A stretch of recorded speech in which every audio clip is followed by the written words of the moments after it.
Hey everybody, What's It Fox Gaming here. So today I wanted to show you all how I play my Eclipse Protocol build and why I think that some of the choices that I've made here could absolutely work their way into your own versions of an Eclipse Protocol build to make your missions more efficient. For example, I use this particular build for speedrunning with 3 very high DPS M1A users, and we usually get some pretty good times across a lot of missions.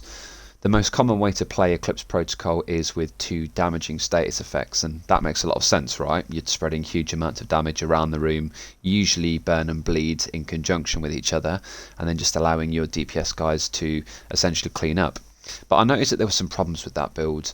When they're bleeding and burning, the enemies tend to move all over the place. Their arms are sort of flailing everywhere, so it's less easy to land headshots. And of course that setup doesn't work at all on mechanical items such as Warhounds and turrets and so on. What I wanted to do in the true kind of status effect fashion was to make it a CC build, a crowd control build, a build that essentially completely controls every enemy in a room so that my DPS can clean up with absolute ease with consistent headshots and just reliable damage. So what I've done is I'm utilising 2 relatively little used skills with Eclipse, but what I think are really powerful. The one that I think is the most powerful is actually the Riot Foam version of the Chem launcher. Now, of course, you're probably all used to seeing the burn version, the Firestarter version of the Chem launcher, because it is very potent. But Foam is, in my opinion, the single best skill in the game for Eclipse users, because what it essentially does is glue an entire room down in their exact spots. An entire room of enemies are just glued to the floor, which means that it opens up a lot of build versatility for your teammates. A good example is mortar turrets. From greater ranges, enemies can very easily dodge out of the way of the mortar, and thereby sort of reducing its effectiveness. Headhunter builds, so when they release the Headhunter perk in the chain killer chest, we're talking about well over 1000% weapon damage, and yet it's not being used, at least not on console anyway. From literally any mission I ever load into, I don't think I've seen it once in a long time, and that's because landing consistent and reliable headshots on console, in my opinion, and I'm not sort of putting anybody down here, but I just find that it isn't viable. And whilst you do see a lot of Eclipse in other missions, because the enemies are typically burning, they're just moving all over the place and it's very difficult. I can guarantee you that if you use Riot Foam with your Eclipse build and you encourage one of your friends that's on DPS to play Headhunter, they will just have the best time ever, because everything is just stood perfectly still for them to shoot into, and it's just one headshot after the next. So it really opens up a lot of utility and just variations of builds when running through these heroic missions and other content. The second skill that I'm a huge fan of is the EMP Sticky Bomb. Now, you can probably already see that none of these are damaging skills, and you're thinking, well, obviously if you're using Burn and Bleed, you're probably going to hit top damage in a mission. But I can guarantee you that you don't need to do that in order to complete missions efficiently. The EMP Sticky Bomb was introduced in TU8 or 9, I think it was 9 actually, and it was essentially a single target disrupt skill as opposed to the EMP Jammer, which of course is an area of effect disrupt. What Disrupt essentially does is it shuts down all skills in the game, so you probably remember it from playing Legendary Strongholds before everybody just went to skill builds. It's very effective at stopping the bleed temporarily from the big heavies. The healing stations, it disables them temporarily and shuts down turrets and whatnot. This obviously does the same thing, but in order to balance it, as it's only a single target, or predominantly a single target skill, they gave it a much longer duration. To compare, if you look on the right hand side there, you'll see that the cooldown on my particular build for the EMP version is we'll just say 18 seconds, and the duration is 23 seconds, so you can already have 100% uptime. That is exactly how they nerfed the Jammer Pulse. It's the other way around. The cooldown is nearly 19 seconds, and the EMP is just under 9, which is terrible in my opinion. But this is how they balance it. Their thought will be, well, this can EMP 20 things at once. But of course, so can this, because we're using Eclipse. So the way that Eclipse works, for those of you that don't know, if you read the 4-piece indirect transmission talent, your status effects now spread on kill to all enemies within 15 meters and refresh 50% of the original maximum duration. And with the chest piece that you want to run, proliferation talent gives us a buff to that, so the 15 goes to 20 meters and the 50% goes to 75%. Now, yes, these are both being reduced, or at least the range is being reduced in TU11 down to 15 meters. So I think they're just shaving 5 meters off of the chest and non-chest version of indirect transmission. and that is why I chose to use it with Creeping Death. So Creeping Death is a very good talent. It got buffed somewhere again between TU8 and TU9, I believe. When you apply a status effect, it's also applied to all enemies within 8 meters of your target. And yes, this does stack with indirect transmission.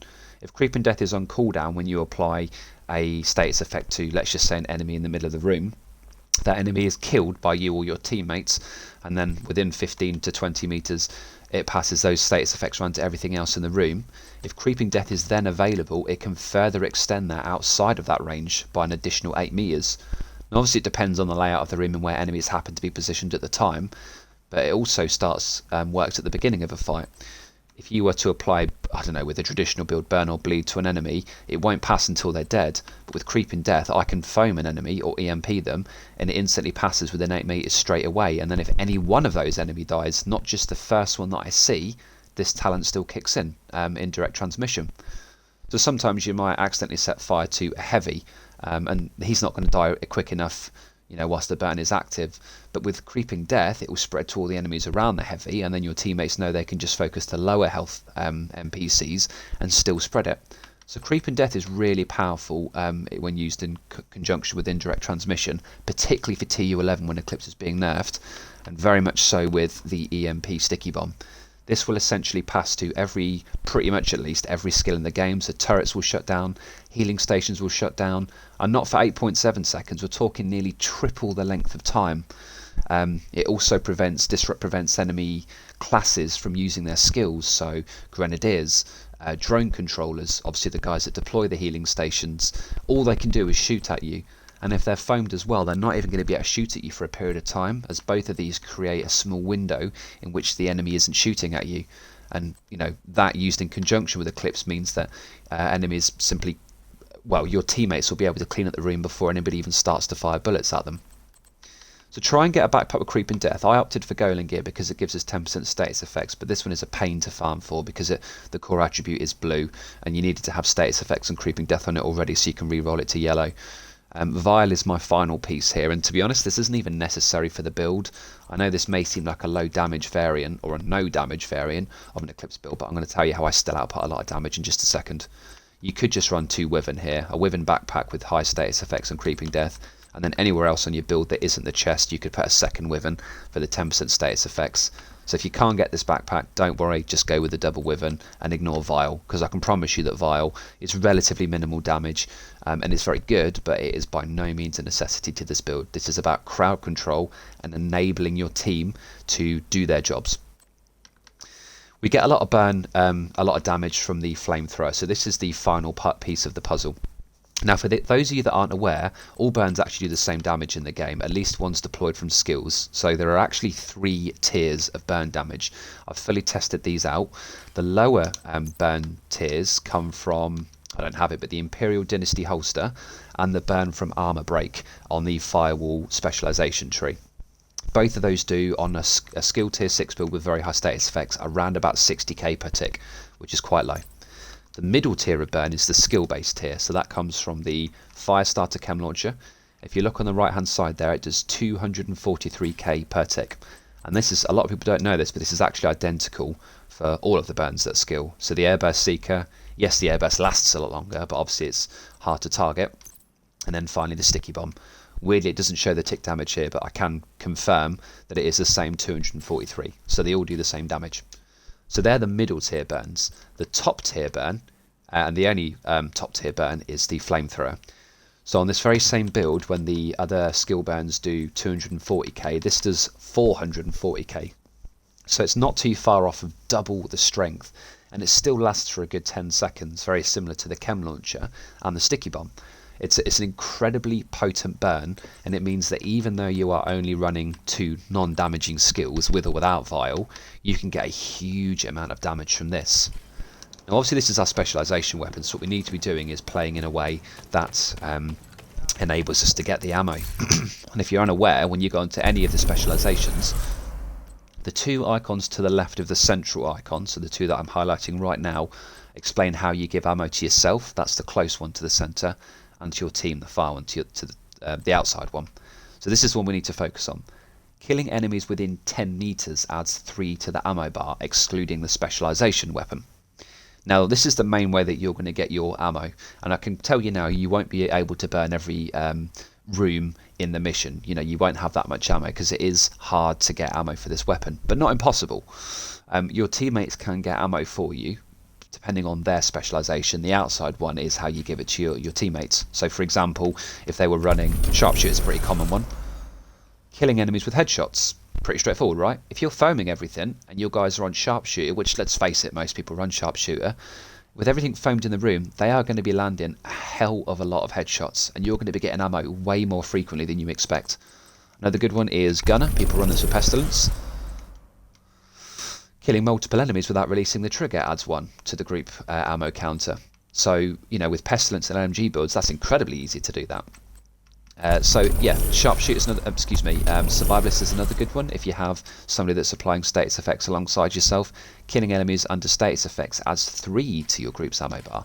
So it's really, really easy to build up the ammo for your ammo bar, and whilst it's 15 in total, even just getting a kill is guaranteed to add 1 to your ammo bar. When that fills up, you'll get your specialization drop. So you can get a lot of ammo for this, and honestly, when you see how much damage this does, and the fact that yes, it works with creeping death, and yes, it works with indirect transmission, you can spread huge amounts of damage around the room.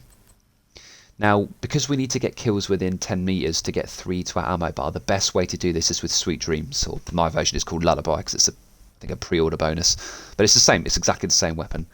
The Talent Sunman, melee attacks instantly kill non-elite enemies. So a good way to play each sort of new room of the mission is to find the first group of enemies, right foam into them. Doesn't matter if you hit the gold bars first, because it's got creeping death on this build, so it's going to pass to the red and purple bars. Because in that window they don't shoot you for a good 1 to 2 seconds, when that new status effect has been applied, you can run in and get your kill with the Lullaby, the Sweet Dreams, which will count as a kill within 10 meters, and therefore give you 3 to your ammo bar and 1 for everybody else. This also means, and this is how you generally want to play this build, where is it? Any enemy that's within 10 meters is getting 10% additional damage from your entire team. So I play this build very upfront, very aggressively, and it's safe to do so for a couple of reasons. One, Riot Foam and EMP, the 2 skills that we're using, both stagger the enemy for a period of time in which they're not firing, and yes, they do stack, so if you apply both at the same time, their stagger is actually longer.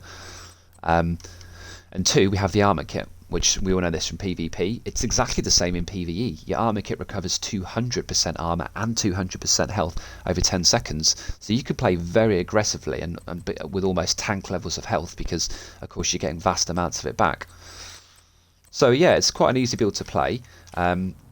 It's a bit different to your traditional firewall builds, and if you can, try and use the Everlasting Gaze with it as well, because you do get the 50% status effect duration, and yes, this does work with the 50 or 75% increased duration. It just bases it off of whatever the original duration was. So if you're getting 23% plus an additional 50%, so you're talking, what, 35 seconds if you have perfect perpetuation proc from your Everlasting Gaze, well, that's just going to then calculate the 75% refresh duration from that, and everything just lasts for so long. So that's how I play my build. I know that was a lot of talk in there and not much demonstration, so we're just going to quickly matchmake into a random mission, and hopefully I'll be able to show you just a little bit of how this works. I'm not going to play the entire mission, so don't worry too much about that. I'm obviously concerned about how long this video is taking, but I just wanted to explain that you don't need to run Burn and Bleed on your Eclipse build. Yes, that is very effective, and it may even be more effective than my version, but that doesn't necessarily mean that it's the right way to play it. I know that sounds weird.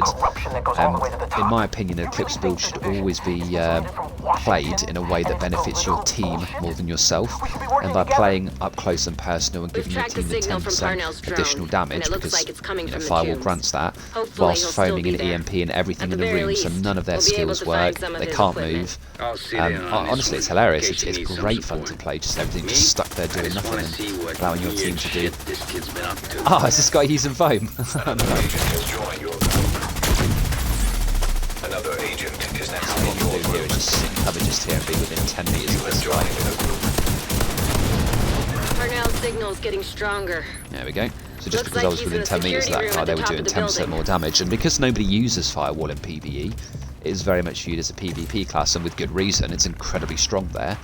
It's just one more way to get extra damage.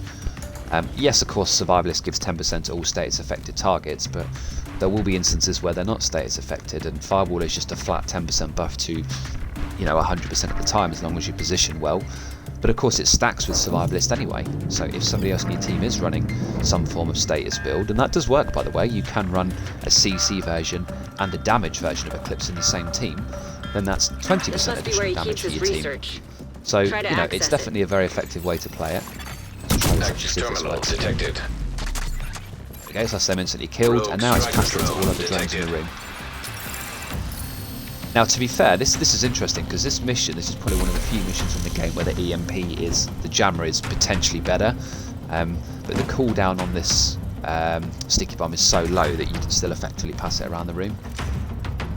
So what I'm going to do here is play very aggressively, because I want to be within the 10-meter range, and I want to make sure that my teammates do more damage. So, all right, Rhodes, show us what you got.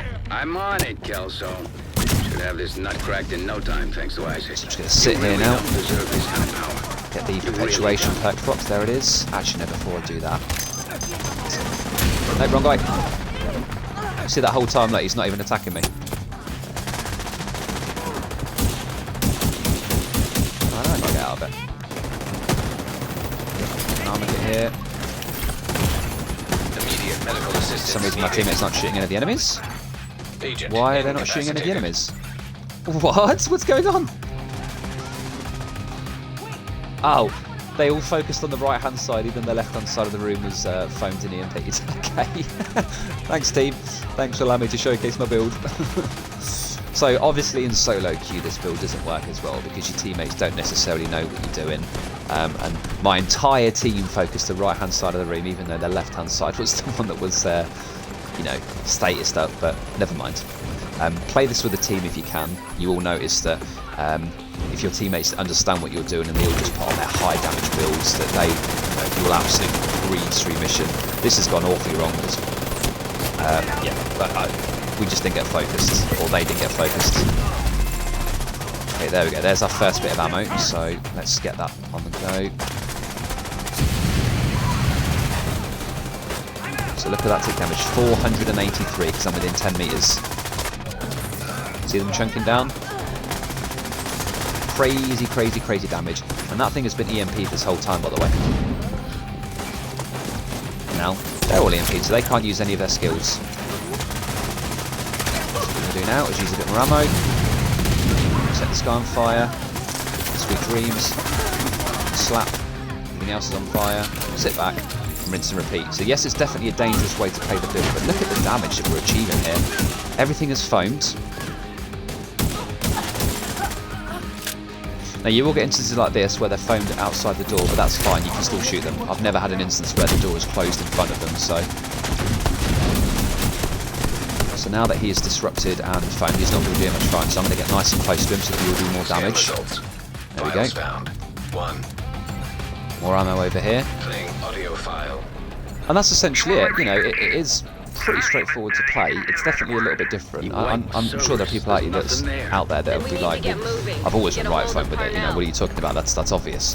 And that's fair play to you. That I'm glad to hear that other people are trying it out. Every time I see an Eclipse build in a party, it's always the same two things: burn and bleed.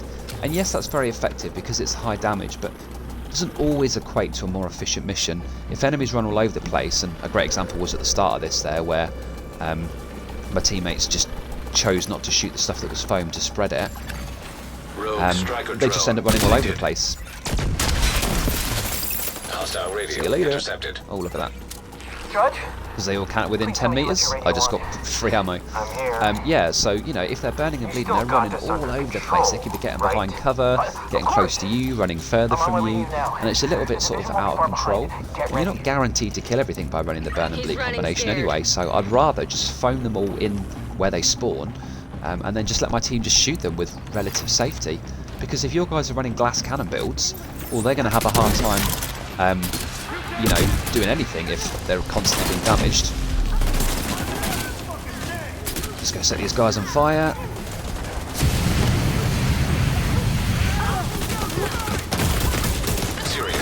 Oh, that's a bit dangerous. No. No! I went into the wrong cover there. That's fine, because that set those guys on fire, so that's going to pass around the ring beautifully now. Oh, nice. So yeah, this is the danger of the build. You know, you can and often do die if you play it badly.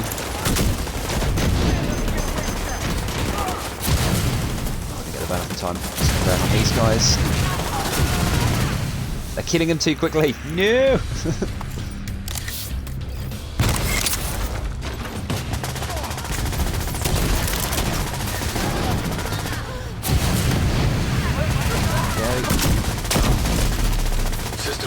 Oh yeah, be careful of that, by the way. I just EMP'd myself. That is a bad thing to do.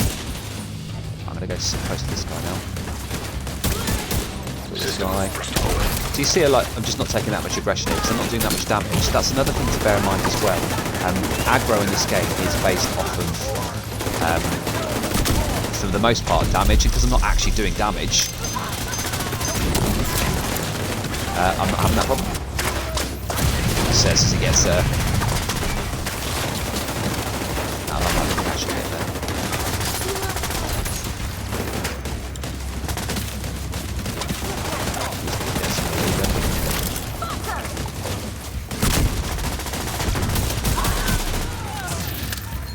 There we go. And when you prop perpetuation off their head and it spreads to multiple enemies at the same time, that 50% is factored in with every enemy it passes to, because it states it's just the next enemy that a status effect is applied to. It doesn't limit it to just one enemy. Oh, what was that all about? So, you know, if you get perpetuation on after you've status affected the first enemy, and it's ready on your gun, as you can see on the right hand side, that little orange box that currently isn't ready, and then it passes on to, let's say, 10 enemies, all 10 of those enemies will have their status effects buffed by perpetuation, so they'll all take 50% more damage if it's your flamethrower, and they'll all have 50% more duration if it is, you know, your flame or EMP, just because it's a simultaneous spread. So yeah, that's why I recommend the Everlasting Gaze. It's kind of the best in slot here. Agent detected. Okay, this is a good way to finish this video. We're going to see how this performs against rogue agents. Now what I need here is my team to focus the one enemy that is status affected, so I'm actually going to put that in the chat.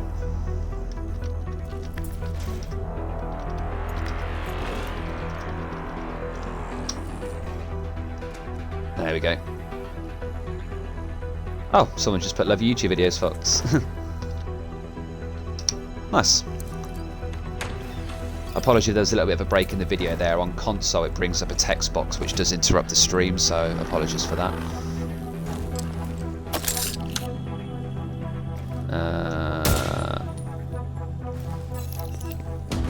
Oh, there we go.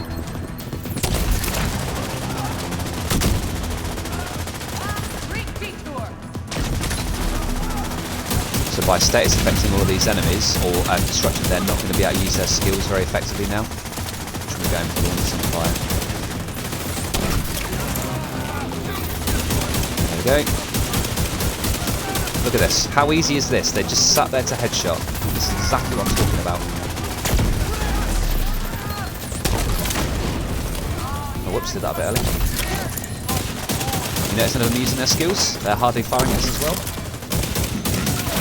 And this is exactly my point. It's super easy. They can't use their medkits when they're disrupted. Immediate medical assistance Oh, needed. what was that? That really hurt. Rogue Restorer Hive detected. Rogue Shock Trap. And these have high resistances as well, but... Rogue Mender Seeker Mine detected. Look at that, his EMP, that's been EMP'd as well, the hive, so...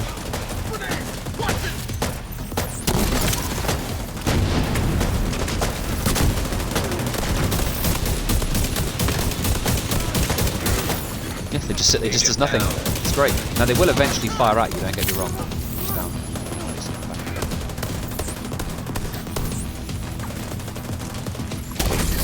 Rogue Assault Turret detected. Okay, nice and easy. And that creeping death passed through his assault turret, that, if you watch how long that's going to be effective for, that will not fire at us basically. They've not got an overcharge there, nice. Oh, they were focusing that guy down there, okay, that's fair enough. Oh, I just passed on to him.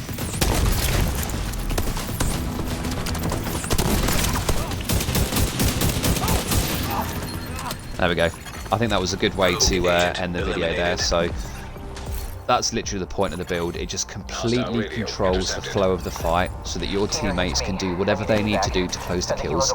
And what you would have noticed there is that, I mean, it's probably hard to see just from my point of view, but everybody can very reliably and consistently use land headshots. Sorry, it's a really nice SMG actually. Everybody could reliably land their headshots. At the same time, the rogue agents couldn't riot foam.